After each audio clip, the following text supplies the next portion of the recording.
باللہ من الشیطان الرجیم بسم اللہ الرحمن الرحیم ولا تجادلوا اہل الکتاب، اور اے ایمان والو تم جھگڑا نہ کرو اہل کتاب کے ساتھ، الا مگر باللتی اس طریقے سے کہ ہی احسن جو بہترین طریقہ ہے، الا الذین ظلموا منہم ہاں مگر وہ لوگ کہ جو ظالم ہیں ان میں سے، وقولو اور کہو تم کہ آمنا بالذی ہم ایمان لائے ہیں اس پر کہ انزل الینا جو نازل کیا گیا ہے ہماری طرف، وانزل الیکم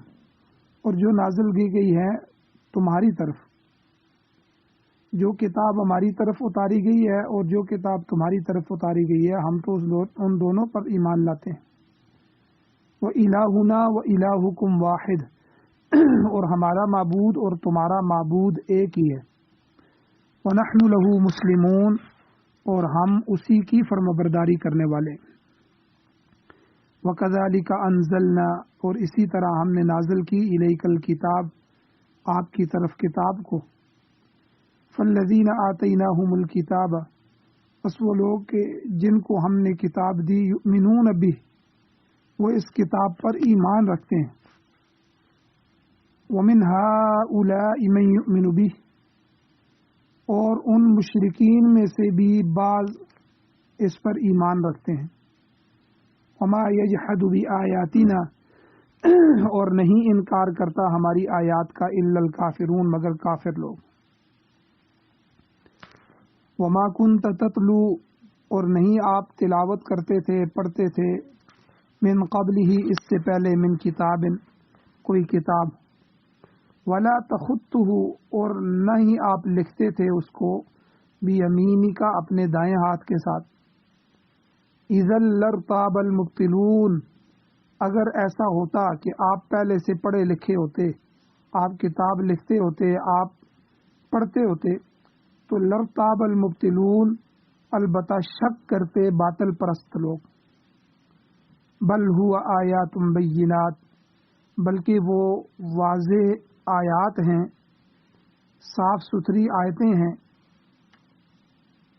فی صدور الذین اوتوا العلم ان لوگوں کے سینوں میں جن کو علم دیا گیا ہے، وما یجحد بآیاتنا اور نہیں انکار کرتے ہماری آیتوں کا الا الظالمون مگر ظالم لوگ، وقالو اور کہا ان لوگوں نے لولا انزل علیہ آیات من ربہ کیوں نہیں اتاری جاتی اس پر نشانیاں اس کے رب کی طرف سے، قل انما الآیات عند اللہ بے شک آپ کہہ دیجئے کہ آیات نشانیاں اس کے رب کی طرف سے ہیں، وَإِنَّمَا أَنَا نَذِيرٌ مُبِينٌ اور بے شک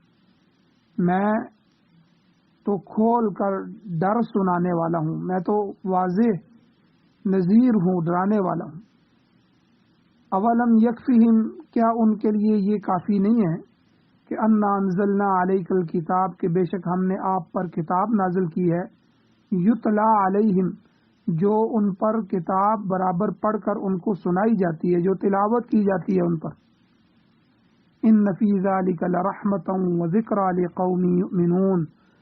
بے شک اس میں البتہ رحمت ہے اور نصیحت ہے ان لوگوں کے لیے جو ایمان رکھتے ہیں۔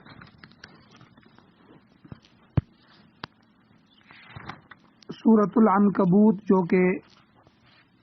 29ویں سورت ہے قرآن مجید کی، اس کی آیت نمبر 46 سے 51 تک چند آیات آپ کے سامنے تلاوت ہوئی ہیں، آپ نے ان کا ترجمہ سنا۔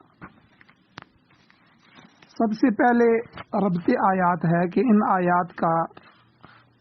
گزشتہ آیات کے ساتھ ربط کیا ہے، تعلق کیا ہے۔ سورۃ العنکبوت میں اللہ تعالیٰ نے زیادہ تر ایمان کے ساتھ ساتھ ابتلا کا، آزمائش کا، امتحان کا ذکر کیا ہے کہ جب تم ایمان لاؤ گے، ایمان لاتے ہو تو یہ بھی یاد رکھنا کہ اللہ تعالیٰ تمہیں آزمائیں گے، پھر تمہاری آزمائش بھی ہوگی۔ اس مضمون کو ذکر کرنے کے بعد اس سلسلے میں بعض انبیاء کے اوپر جو آزمائشیں آئیں، جو امتحانات آئے، ان کے واقعات بیان کر کے اہل ایمان کو تسلی دی ہے کہ کسی کو بغیر آزمائش کے نہیں چھوڑا جائے گا۔ پھر اللہ تعالیٰ نے شرک کی قباحت اور برائی کو ایک مثال کے ذریعے واضح کیا، مکڑی کے جالے کے ذریعے۔ پھر اللہ نے توحید کی دعوت دی۔ اس کے بعد نبی علیہ الصلوۃ والسلام کو پچھلی آیات میں حکم دیا گیا کہ جو چیز آپ کی طرف بصورت وحی نازل کی جاتی ہے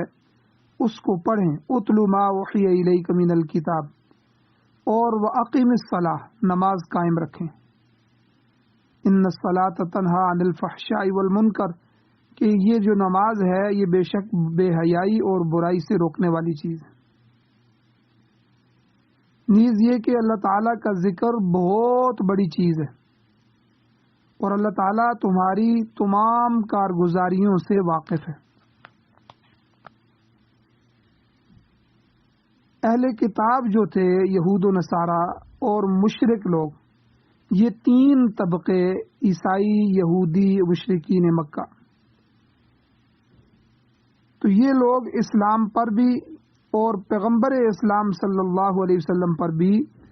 طرح طرح کے بیہودہ اعتراض کرتے تھے۔ پھر نبی کریم صلی اللہ علیہ وسلم کو ان کا جواب بھی دینا پڑتا تھا، جس کی وجہ سے بحث مباحثہ بعض اوقات طول پکڑ جاتا تھا۔ تو اللہ تعالیٰ نے اس ضمن میں بعض ہدایات دی ہیں۔ تو سب سے پہلے ارشاد ہوتا ہے، اللہ فرماتے ہیں وَلَا تُجَادِلُوا أَهْلَ الْكِتَابِ إِلَّا بِالَّتِي هِيَ أَحْسَنُ، اے ایمان والو تم اہل کتاب سے جھگڑا نہ کرو مگر ایسے طریقے سے کہ جو طریقہ بہتر ہو۔ تو اہل کتاب سے مراد یہود اور نصارہ ہیں۔ قرآن پاک سے پہلے جو آسمانی کتابیں تورات، انجیل، زبور وغیرہ نازل ہوئی تھیں، تو تورات اور انجیل وغیرہ کو ماننے والے جو ہیں ان کو اہل کتاب کہتے ہیں، وہ اہل کتاب کہلاتے ہیں۔ اور بلا شبہ یہ دونوں کتابیں تورات اور انجیل اللہ تعالیٰ نے نازل فرمائی ہیں، جن میں ان امتوں کی رہنمائی کے لیے ٹھیک ٹھیک صاف ستھرے سیدھے سیدھے احکام موجود تھے، مگر خود ان کتابوں کے ماننے والوں نے بعد میں ان کتابوں میں تحریف کر کے، تغیر و تبدل کر کے، رد و بدل کر کے ان کو بگاڑ دیا۔ حضور علیہ الصلوۃ والسلام کے زمانہ مبارک تک اگرچہ یہ کتابیں اپنی اصلی شکل میں باقی نہیں رہی تھیں، پھر بھی ان میں بعض باتیں محفوظ رہ گئی تھیں، اور وہ باتیں قرآن مجید سے مطابقت رکھتی تھی۔ تو اس سلسلے میں اکثر بحث و تمہیس ہوتی رہتی تھی۔ تو اللہ نے مشرکین کے ساتھ بھی بحث و مباحثے کی اجازت دی ہے، مگر ان کے دین کی تو جڑ اور بنیادی غلط تھی، جن کے دین کی بنیاد ہی شرک پر تھی، اور ان کے پاس کوئی آسمانی کتاب کسی صورت میں بھی موجود نہیں تھی۔ البتہ اہل کتاب یہود و نصارہ کے پاس چونکہ آسمانی کتابیں موجود تھیں، اگرچہ وہ تحریف شدہ تھیں، رد و بدل کی ہوئی تھیں، تغیر و تبدل کے مراحل سے گزر چکی تھیں، تو لہٰذا اللہ تعالیٰ نے ان کے ساتھ بحث کرنے میں احتیاط سے کام لینے کا حکم دیا، کہ کہیں ایسا نہ ہو کہ تم ان کی کسی صحیح بات کا بھی انکار کر بیٹھو یا ان کی کسی غلط بات کو تسلیم کر بیٹھو، کیونکہ تحریف ہوئی ہے، رد و بدل ہوا ہے، تو ظاہر بات ہے کچھ باتیں ان کی بدل چکی ہیں اور کچھ وہی پرانی ہیں، اصل موجود ہیں۔ اب کہیں اصل کا انکار نہ کر بیٹھو اور رد و بدل کی ہوئی چیزوں کو تسلیم نہ کر بیٹھو۔ اس لیے بحث و مباحثے میں احتیاط سے کام لینے کا حکم دیا۔ بخاری شریف کی روایت میں آتا ہے کہ اہل کتاب میں سے بعض لوگ تورات کا کچھ حصہ پڑھ کر مسلمانوں کو سناتے، تو بعض اوقات مسلمان اسے پسند کرتے تھے۔ اس پر حضور علیہ الصلوۃ والسلام نے فرمایا لا تصدقوا اہل الکتاب ولا تکذبوا، کہ تم اہل کتاب کی نہ تو تصدیق کرو نہ تکذیب کرو، نہ ان کو مانو نہ ان کو جھٹلاؤ، بلکہ حضور نے فرمایا قولوا آمنا بالذی انزل الینا وانزل الیکم، یوں کہو کہ ہم ہر اس چیز پر ایمان لائے ہیں جو ہماری طرف نازل کی گئی ہے اور جو تمہاری طرف نازل کی گئی ہے۔ کیوں کہ آگے اللہ نے فرمایا وَإِلَٰهُنَا وَإِلَٰهُكُمْ وَاحِدٌ، تمہارا اور ہمارا معبود رب الہ وہ ایک ہی ہے، وَنَحْنُ لَهُ مُسْلِمُونَ، اور ہم اسی کے فرما بردار ہیں، ہم اسی کے سامنے جھکنے والے ہیں، ہم اسی کی تابعداری کرنے والے ہیں۔ اور سورہ آل عمران میں اللہ تعالیٰ نے اہل ایمان کو حکم دیا تھا کہ کل اے میرے پیغمبر آپ ان کو کہیں، آیت نمبر 46 ہے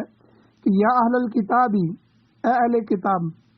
تعالوا الی کلمۃ، آؤ ایک ایسے کلمے کی طرف، ایک ایسی بات کی طرف، سواء بیننا و بینکم، جو ہمارے اور تمہارے درمیان برابر ہے، اللہ نعبد الا اللہ، وہ یہ کہ ہم اللہ کے سوا کسی کی عبادت نہ کریں، ولا نشرک بہ شیئا، اور اس کے ساتھ کسی چیز کو بھی شریک نہ بنائیں۔ تو بہرحال اللہ تعالیٰ نے مسلمانوں کو حکم دیا کہ اہل کتاب کے ساتھ بحث کرتے وقت نرم رویہ اختیار کریں اور ان کی بات کی نہ تو تصدیق کریں اور نہ تکذیب کریں، بلکہ ہر اس چیز پر ایمان لانے کا اعلان کریں جو واقعتاً اللہ تعالیٰ کی طرف سے نازل شدہ ہے، اور ان لوگوں نے رد و بدل کر کے تحریف کر کے اس کو بدلا نہیں ہے۔ آگے اللہ نے فرمایا الا الذین ظلموا منہم، مگر ان میں سے جن لوگوں نے ظلم کیا ہے ان کو یہ نرمی والی رعایت حاصل نہیں ہوگی۔ ان کے ساتھ گفتگو میں اگر تلخ کلامی بھی ہو جائے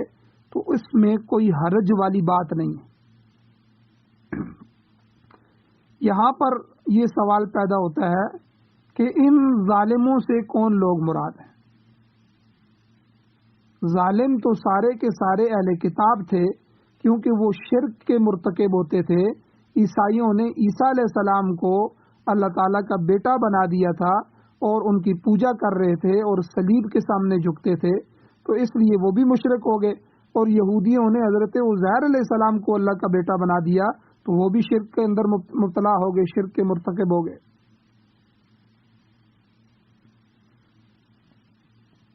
مگر یہاں پر وہ لوگ مراد ہیں جو ہٹ درم تھے اور کسی بات کو بھی سننے کے لیے تیار نہ ہوتے تھے، تاہم جو لوگ نرم رویہ اختیار کریں تم ان کے ساتھ نرم لہجے میں بات کرو۔ وقولو، اور اے ایمان والو تم ان سے یہ کہو، آمنا بالذی انزل الینا وانزل الیکم، کہ ہم ایمان لائے ہیں اس چیز پر جو ہماری طرف نازل کی گئی ہے اور اس پر بھی جو تمہاری طرف نازل کی گئی۔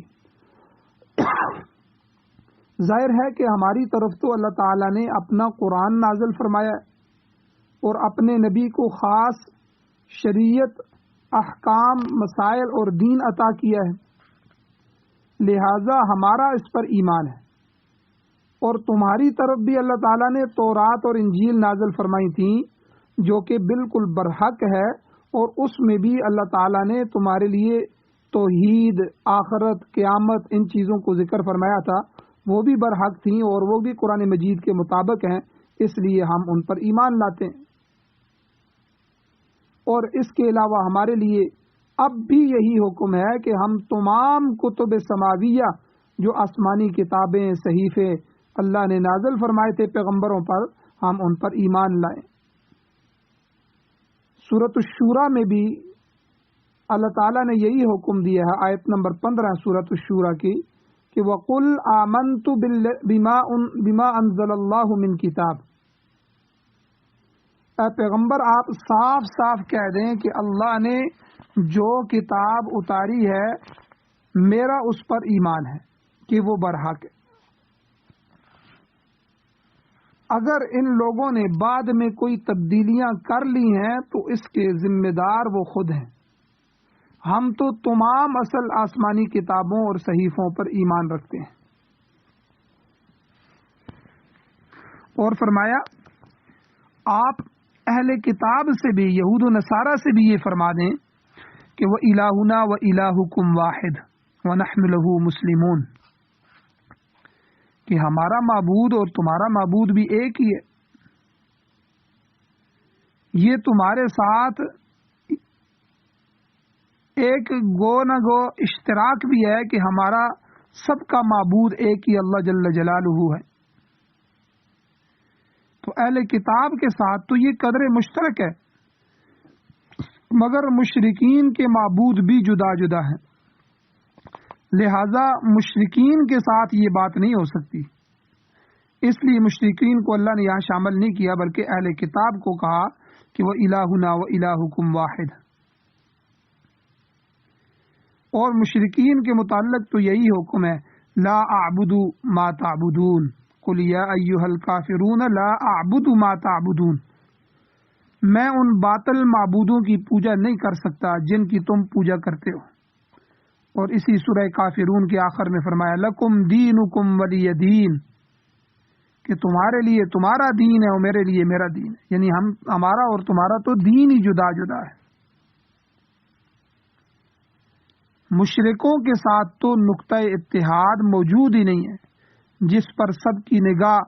پڑ سکے، سب کی نگاہ مرتکز ہو سکے، لہذا ان کو دو ٹوک جواب دو اور اہل کتاب کے ساتھ نرم رویہ رکھو کہ ان کے ساتھ ہمارے قدر مشترک موجود ہے۔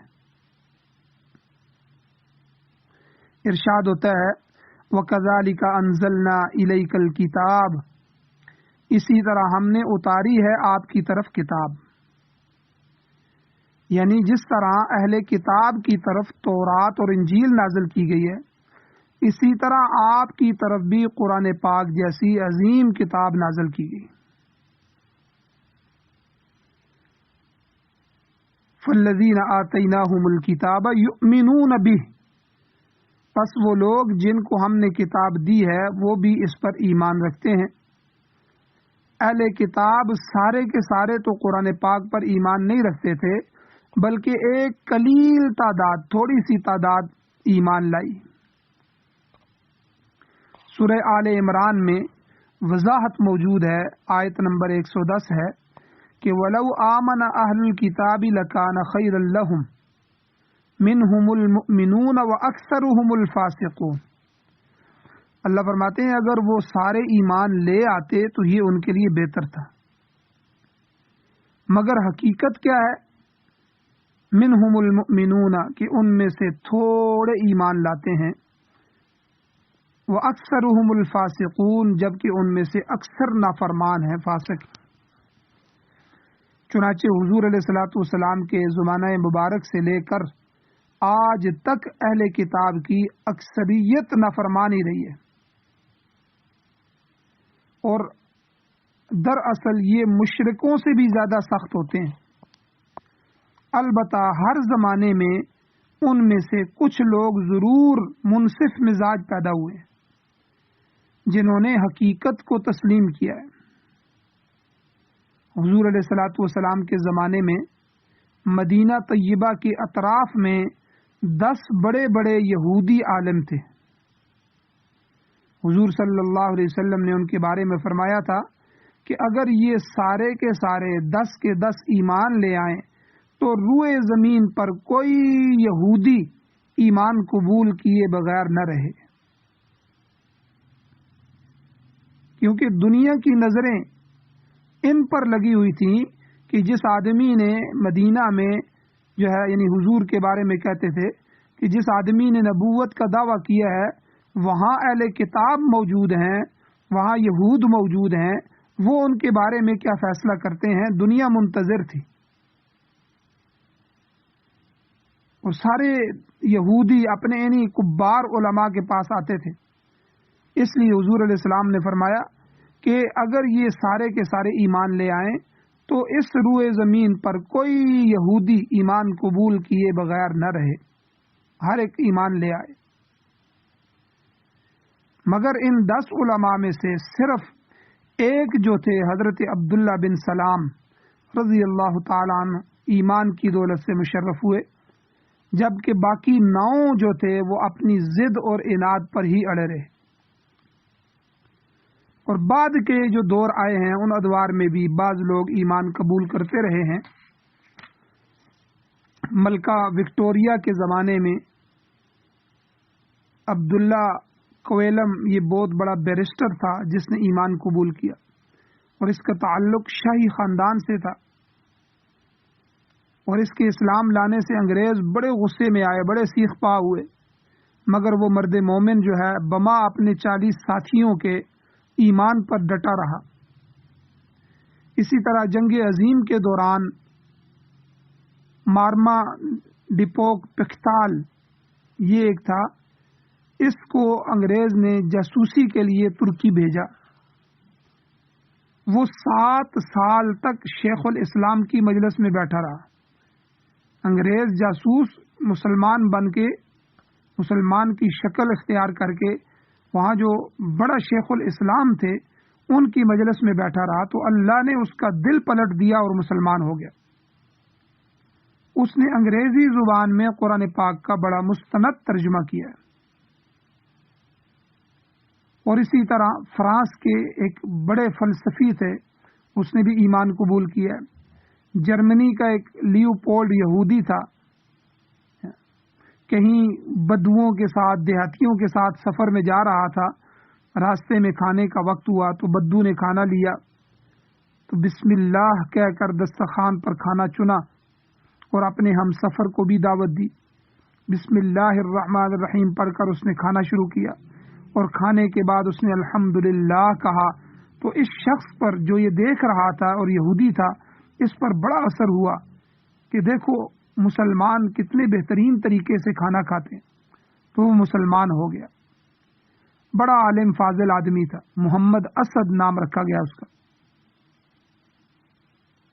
اور اسلام لانے کے بعد اس نے کئی کتابیں بھی لکھی، اس میں ایک اسلام چور رستے پر یہ کتاب بھی ہے، اسلام ایٹ دی کراس روڈ، اور ایک شاہراہ مکہ، روڈ ٹو مکہ، یہ اس کی مشہور تصنیفات ہیں۔ بہرحال کہنے کا مقصد یہ ہے کہ منصف مزاج لوگ بھی ہر دور میں پیدا ہوتے رہے ہیں جو حقیقت کو تسلیم کر لیتے ہیں، مگر اہل کتاب یہود نصارہ کی جو غالب اکثریت ہے وہ ہمیشہ عناد، بغض اور ضد کا ہی شکار رہی ہے۔ اسی طرح منصف مزاج مشرکین، فرمایا وَمِنْ هَٰؤُلَاءِ مَن يُؤْمِنُ بِهِ، ان میں سے یعنی مشرکین میں سے بھی بعض ایسے ہیں جو ایمان قبول کرتے ہیں۔ تو زیادہ تر جو صحابہ اکرام کی تعداد ہے وہ مکہ کے مشرکین مکہ تھے، تو اللہ تعالیٰ نے ان کو نبی صلی اللہ علیہ وسلم کے ذریعے ہدایت کی توفیق بخشی۔ تو اسی طرح بعد میں بھی مشرکین میں سے بھی بعض لوگ ایمان قبول کرتے ہیں۔ چنانچہ جاپان کا ایک پروفیسر تھا ہشام،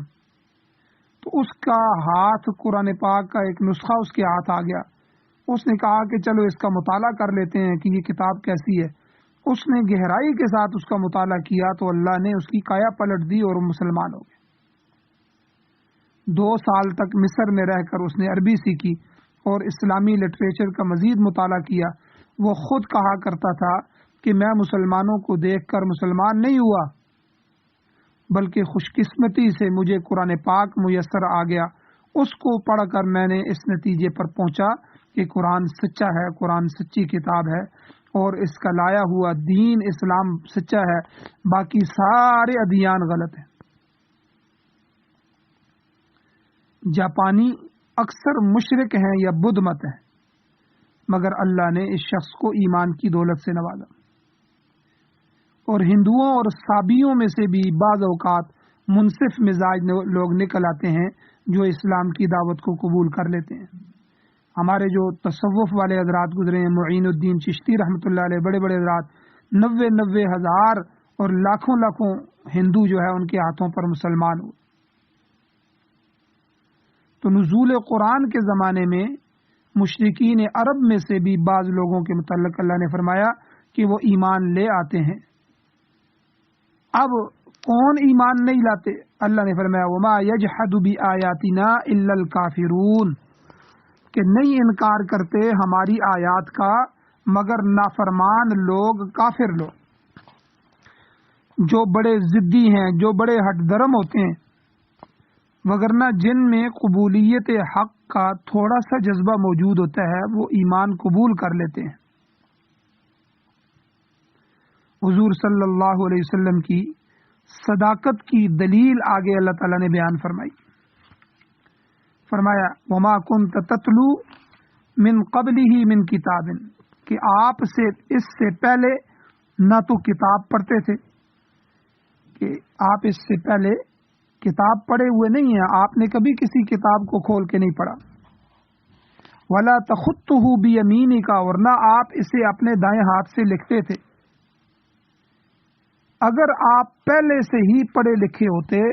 تو اذا لارتاب المبطلون، یہ باطل پرست لوگ شک کرتے کہ یہ تو پڑھا لکھا آدمی ہے، یہ تو اپنے استاد سے مل کے بیٹھ کے اس نے قرآن لکھ لیا ہے، اور کہیں پرانی کتابوں سے مضامین اخذ کر کے ہمیں سناتا ہے۔ تو یہ سارے شک کرتے اور یہ ساری چیزیں جو ہے ان کے ایمان کو روک دیتی۔ مگر آپ نے تو کبھی نہ پڑھا ہے، نہ لکھا ہے، نہ کبھی سکول گئے ہیں، نہ کبھی کالج گئے ہیں، نہ کسی استاد کے سامنے زانوئے تلمذ طے کیا ہے، اس کے باوجود آپ قرآن جیسی عظیم الشان کتاب پڑھتے ہیں، لے کر آئے ہیں، اور لوگوں کے سامنے علوم اور معارف کے سمندر بہا رہے ہیں۔ یہی تو آپ کی نبوت کی صداقت کی دلیل ہے کہ امی ہونے کے باوجود، پڑھا لکھا نہ ہونے کے باوجود، اللہ تعالیٰ نے آپ کی زبان پر قرآن جیسی مقدس اور فصیح اور بلیغ کتاب کو اللہ نے جاری فرما دی۔ تو اگر آپ پڑھے لکھے ہوتے تو یہ لوگ آپ پر شک کر سکتے تھے،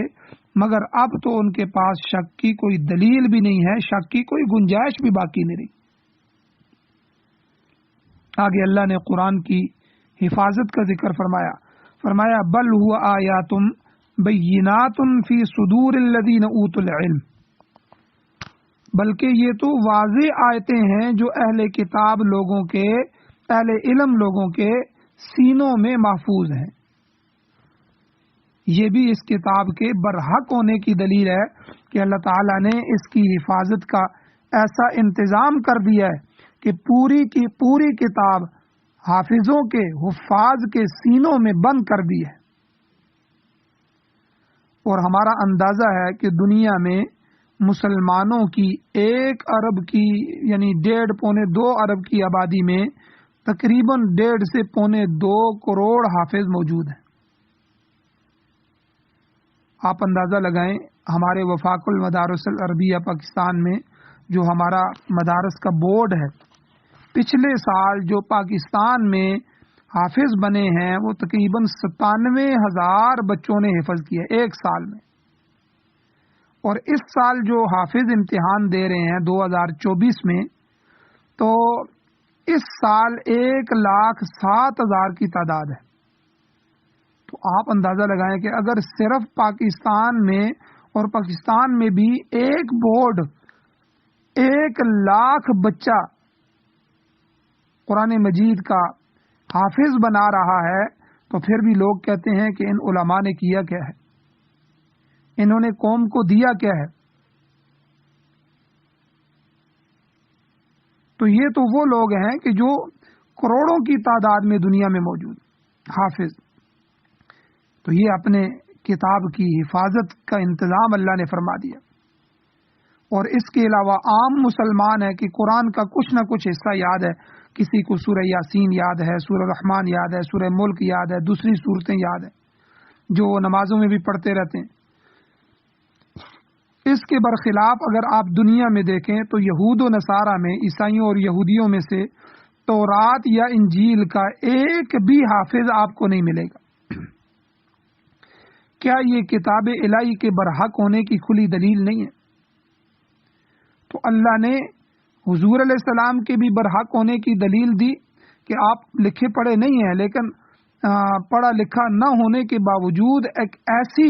کتاب لے کے آئے ہیں کہ بڑے بڑے پڑھے لکھے اس سے عاجز آ گئے. اور دوسری طرف اپنے کتاب کی حفاظت کا بھی بتا دیا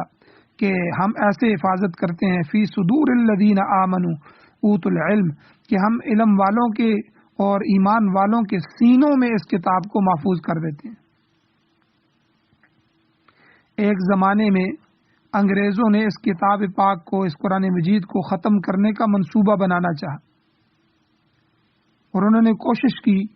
کہ اس وقت ہندوستان میں جتنے بھی قرآن پاک پڑے ہوئے ہیں الماریوں میں، گھروں میں، سب کو ہم ختم کر دیں گے، جلا دیں گے، تاکہ آئندہ کوئی قرآن پڑھے ہی نہ. لیکن چھوٹے چھوٹے بچے ان کے سامنے پیش کیے گئے، 6 سال کا، 7 سال کا، 8 سال کا بچہ جہاں سے بھی وہ کہتا ہے پورا قرآن کا حصہ پڑھ کے سنا دیتا، تو ان کو پتہ چل گیا کہ ہمارا منصوبہ کامیاب نہیں ہو سکتا. یہ ایسی کتاب ہے جسے کبھی مٹایا ہی نہیں جا سکتا. حضور علیہ الصلوۃ والسلام کی ایک حدیث قدسی ہے، اللہ تعالیٰ کا فرمان ہے کہ نزلت الیک کتابا تقرأہ نائما ویقظان، میں نے آپ کی طرف ایک ایسی کتاب نازل فرمائی ہے جس کو آپ بحالت نیند بھی پڑھتے ہیں اور بیداری میں بھی پڑھتے ہیں. یہ ایسی کتاب ہے کہ جس کو نہ آگ جلا سکتی ہے، نہ پانی دھو سکتا ہے. اگر کسی وقت اس کے تمام نسخے بھی ضائع ہو جائیں تو حافظ صاحبان اسے پھر سے تیار کر لیں گے. جہاں تک نیند کے دوران قرآن پاک کی تلاوت کا تعلق ہے تو ایسے واقعات بھی سننے میں آتے رہتے ہیں. امام شاہ ولی اللہ محدث دہلوی رحمۃ اللہ علیہ نے ان کے ایک استاد تھے امام شاہ ولی اللہ محدث دہلوی رحمۃ اللہ علیہ کے، انہوں نے لکھا ہے کہ میں نے خواب میں الحمدللہ سے لے کر والناس تک پورا قرآن پاک حضور صلی اللہ علیہ وسلم کے سامنے پڑھا ہے، جسے آپ علیہ الصلوۃ والسلام نے سماعت فرمایا. تو دنیا میں بھی ایسے خوش قسمت لوگ موجود ہیں جنہوں نے نیند کی حالت میں بھی قرآن پاک پڑھا ہے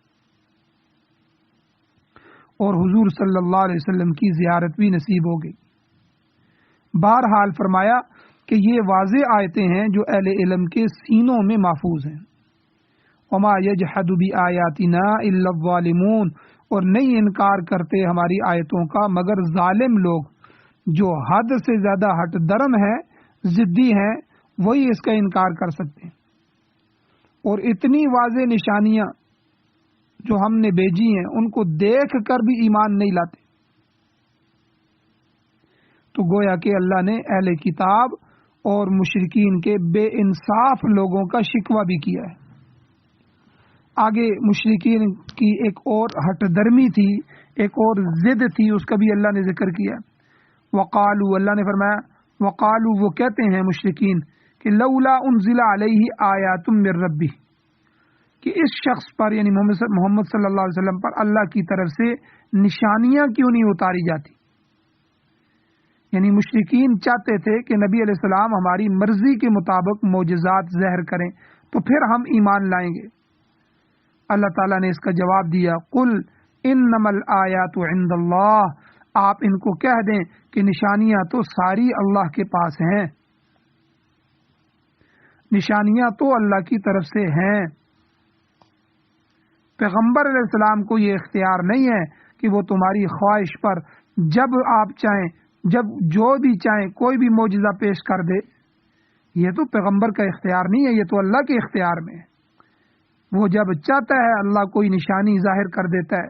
جہاں تک نبی علیہ السلام کی ذات کا تعلق ہے تو آپ اے حضور ان کو کہہ دیں وَإِنَّمَا أَنَا نَذِيرٌ مُبِينٌ، میں تو کھول کر ڈر سنانے والا ہوں،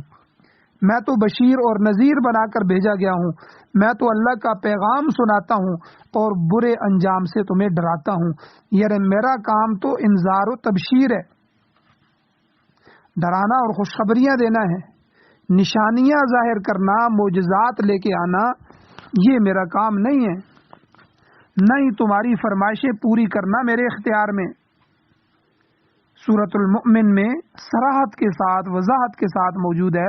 فرمایا وما کان لرسول ان یأتی بآیۃ الا باذن اللہ، آیت نمبر 78 ہے کہ فرمایا کسی نبی اور رسول کو یہ اختیار حاصل نہیں ہے، وما کان لرسول ان یأتی بآیۃ، کہ وہ اپنی مرضی سے کوئی معجزہ پیش کر سکے، الا باذن اللہ، ہاں جب تک کہ اللہ کا حکم نہ ہو. پیغمبر اللہ تعالیٰ کے سامنے عرض کرتا ہے کہ اے اللہ، اے میرے رب، یہ تو قوم یہ معجزہ مانگ رہی ہے، اگر اللہ کی مشیت پر منحصر ہے، اللہ چاہیں تو پھر ہوتا ہے، اللہ نہ چاہیں تو نہیں ہوتا. تو اللہ کبھی ان کی فرمائش پوری بھی کر دیتا ہے، کبھی نہیں بھی کر دیتا. جس طرح پچھلی قوموں نے اپنے نبیوں سے معجزات مانگے. صالح علیہ السلام کی قوم نے کہا کہ اے صالح، آپ کہیں کہ یہ سامنے جو پہاڑ ہے اس میں سب سے بڑی چٹان جو پوری دنیا کو نظر آ رہی ہے، ہمارے علاقے کو نظر آ رہی ہے، ہم سب گٹھے ہوں اور ہم دیکھ رہے ہوں، ہماری آنکھوں کے سامنے یہ چٹان پھٹے اور اس میں سے ایک اونٹنی نکلے، اور وہ اونٹنی بھی پہلے سے 10 ماہ کی گابن ہو اور نکلتے ہی وہ بچہ بھی جنے. اب یہ معجزہ تھا تو صالح علیہ السلام نے اپنے اللہ سے ذکر کیا. اللہ نے کہا کہ بالکل ٹھیک ہے، ہم ان کو معجزہ دیں گے، لیکن اس کے بعد نافرمانی کریں گے تو پھر ہم عذاب بھی لے کے آئیں گے. تو آگے اللہ تعالیٰ نے قرآن مجید جو بطور رحمت اور نصیحت کے اللہ نے اتارا ہے، اس کے بارے میں اللہ نے فرمایا اولم یکفیہم، کیا ان لوگوں کے لیے یہ نشانی کافی نہیں ہے کہ انا انزلنا علیک الکتاب یتلی علیہم، کہ ہم نے آپ پر یہ کتاب نازل کی ہے جو ان کو پڑھ کر سنائی جاتی ہے، دہرائی جاتی ہے، اور یہ نازل بھی ایسی ہستی پر ہوئی ہے جو بالکل امی ہے، پڑھا لکھا نہیں ہے. کیا یہ نشانی، یہ معجزہ ان کے لیے کافی نہیں ہے؟ قرآن کا معجزہ ان کے لیے کافی نہیں ہے؟ ان فی ذلک لرحمہ، بے شک اس میں رحمت ہے. رحمت ہدایت پر چلنے کے نتیجے میں ملتی ہے. رحمت جب بندہ ہدایت پر چلتا ہے تو اس کا جو نتیجہ ہوتا ہے وہ رحمت ہے. جو اللہ کی نازل کردہ ہدایت کو اختیار کرے گا وہ اللہ کی رحمت کا مستحق ہوگا. وَذِكْرَى لِقَوْمِ يُؤْمِنُونَ، اور یہ کتاب نصیحت ہے ان لوگوں کے لیے جو اس پر ایمان لاتے ہیں، ایمان والوں کے لیے نصیحت. اس کے برخلاف جو لوگ ضدی ہیں، جو لوگ عناد سے کام لیتے ہیں، جو ہٹ درمی کا مظاہرہ کرتے ہیں، تو وہ ضد، عناد اور ہٹ درمی کا مظاہرہ کرتے ہوئے اس کتاب الہی کا انکار کر دیتے ہیں. ان کے لیے کچھ بھی نہیں ہے. یہ تو ان لوگوں کے لیے نصیحت ہے جو انصاف پسند ہیں. جو بھی آدمی انصاف کے ساتھ قرآن مجید کو پڑھے گا، اس کے ترجمے کو پڑھے گا، اس کو سمجھے گا، تو اللہ ضرور اس کو ہدایت نصیب فرماتے ہیں. تو بہرحال یہ قرآن اہل ایمان کے لیے نصیحت اور رحمت ہے، نصیحت اور رحمت کا ذریعہ ہے. اللہ تعالیٰ نے ان آیات کے اندر اپنے نبی صلی اللہ علیہ وسلم کی صداقت کی دلیلیں بیان فرمائیں. قرآن پاک کی حفاظت کے متعلق اللہ نے ذکر فرمایا کہ ہم ہی حفاظت کرنے والے ہیں، اور اسی طرح جو ہے بہت سے منصف مزاج یہودی، منصف مزاج عیسائی، منصف مزاج مشرکین، ان کا ذکر بھی اللہ نے فرمایا کہ کچھ لوگ ایسے ہیں کہ جو قرآن کی تلاوت کرتے ہیں تو قرآن ان کو ہدایت کی طرف کھینچ کر لے آتا ہے. اور اسی طرح اللہ تعالیٰ نے یہود و نصارہ کو دعوت دی اور ان آیات میں اللہ نے مجادلے کا طریقہ سمجھایا کہ آپ نے ان سے لڑنا نہیں ہے، جھگڑنا نہیں ہے، آپ نے ان کی اچھے طریقے کے ساتھ ان سے مجادلہ کرنا ہے۔ اللہ تعالیٰ سے دعا ہے اللہ ہمیں عمل کی توفیق عطا فرمائے۔ وآخر دعوانا الحمد للہ رب العالمین۔